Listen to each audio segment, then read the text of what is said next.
Hello dear student welcome to the SJ education YouTube channel. तो यही video माध्यम result रो confirm date विषय आम यही वीडियो डिस्कसन करवा। जदि चैनल नुआ किंबा यही वीडियो को नुआ थर देखुं तो निश्चित भाव में गोटे लाइक और गोटे सब्सक्राइब करदे और निज सांगसाथी मानक यह वीडियो को शेयर करदे।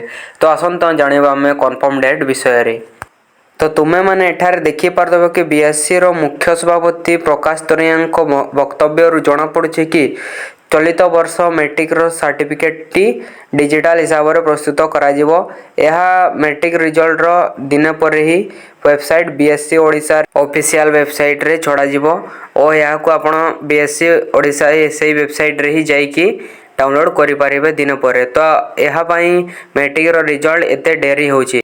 तो यार कन्फर्म डेट आमे कहवाकू गले मे मासर 10 तारिख नु 15 तारिख मध्य प्रकाश पाइब बोली आशा करा जाउछि।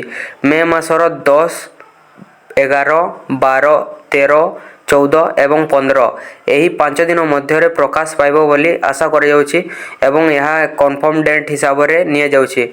तो यह थिला सूचना जोटा कि मु आपण मानकु जणाई देछि। जदि चैनल नुआ आइछंती किबा एई वीडियो को नुआ थरो पई देखुचंती तो निश्चित भाव में गोटे लाइक कमेंट और शेयर कर देबे। तो देखाबा पुणी नेक्स्ट वीडियो रे। So thank you.